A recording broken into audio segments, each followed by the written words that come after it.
탈원전 관련 한전의 공청회에서 불거져 나온 전기요금 원가 공개 및 기타 사항에 대한 입장을 드리도록 하겠습니다.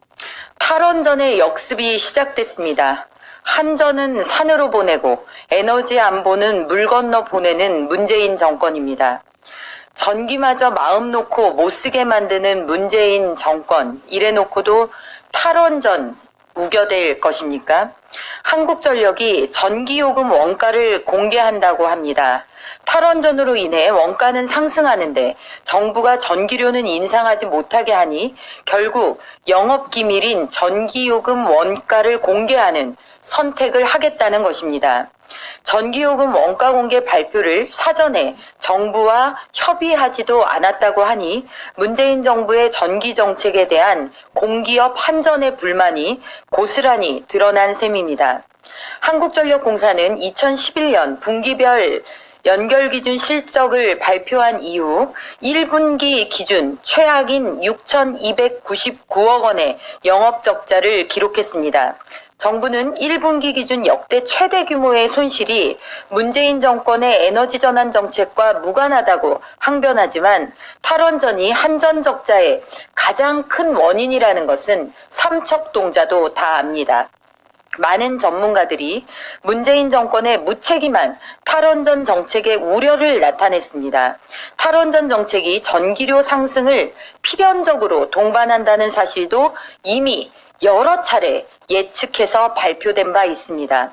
원전 발전이 줄어든 만큼 미세먼지의 원인으로 꼽히는 석탄 발전은 늘어났으며 원료비가 비싼 LNG 발전도 늘어났다는 것이 결과로 증명되었습니다.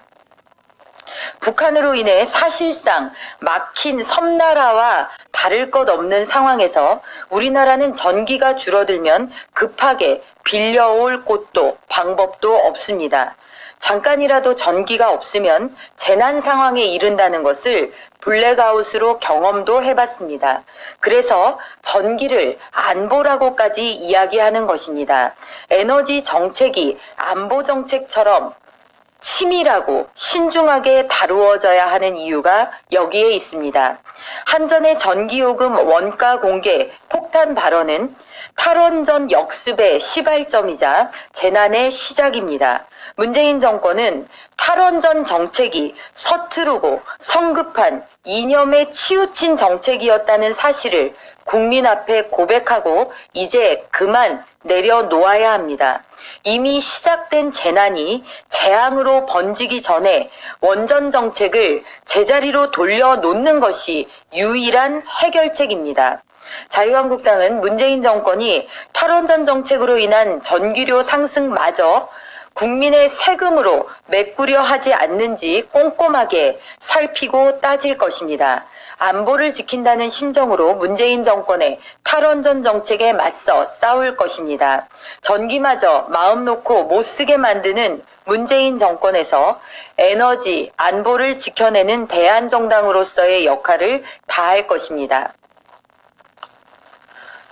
다음은 청와대에서 나온 언론의 칼럼 정정 요구에 대한 자유한국당의 입장을 드리도록 하겠습니다. 칼럼까지 정정하라 요구하는 문재인 정권 청와대의 언론 통제 참상입니다. 청와대의 언론 장악 시도가 점입 가경입니다. 무수한 친여 언론들로도 부족했던 것인지 단 하나의 비판 기사도 대통령 심기 보전을 위해 치워버리겠다는 불타는 충성심인지 보기가 민망할 노릇입니다.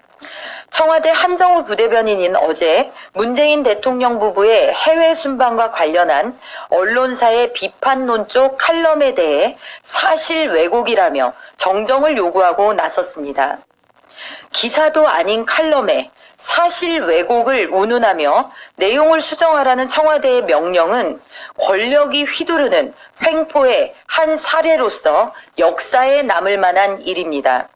해당 칼럼은 문 대통령이 취임 후 25개월간 19번의 출국을 했으며 유독 관광지를 자주 찾는다는 느낌을 지울 수 없다고 했습니다.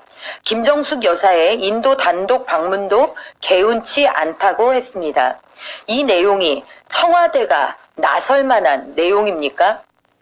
앞으로 언론지상의 칼럼들은 청와대의 입맛에 맞는 가치 판단과 평가만 내려야 하는 것입니까?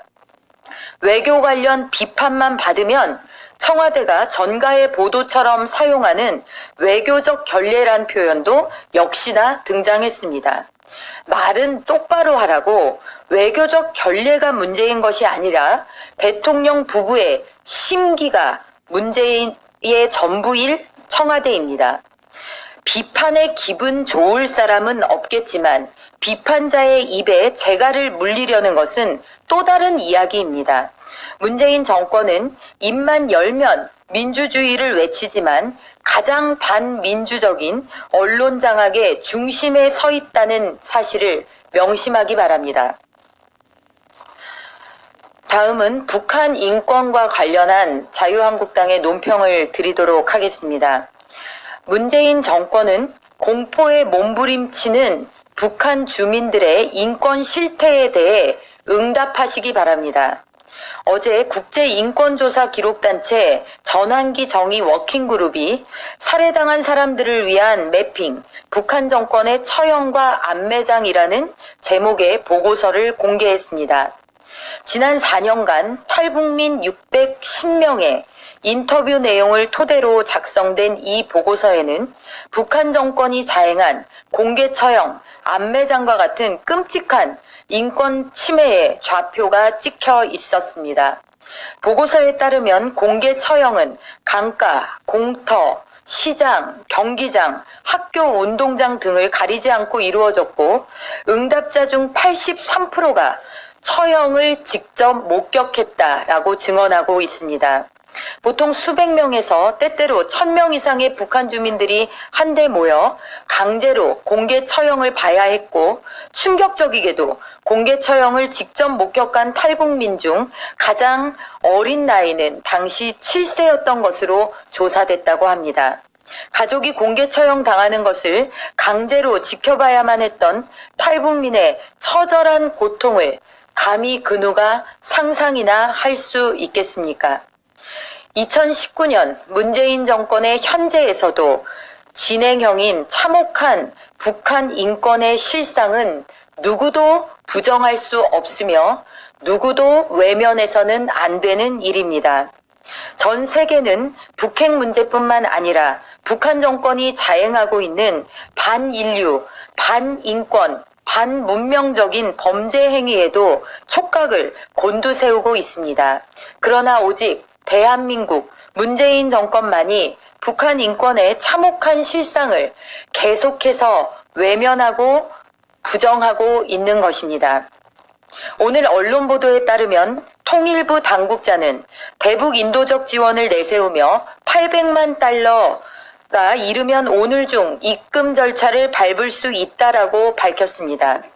반면 북한 인권단체가 북한의 공개 처형 관련 보고서를 공개한 데 대해서는 정부가 평가하는 것은 적절치 않다며 말을 아끼기에 급급했습니다.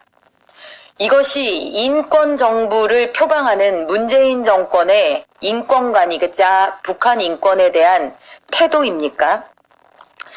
인도적 지원이라는 미명을 앞세워 정작 북한 인권은 처참히 짓밟고 있는 문재인 정권에 묻습니다. 지금이 북한에 인도적 지원 운운하며 돈 보낼 때입니까? 자유한국당은 역사 앞에 부끄럽지 않기 위한 길을 가려고 합니다.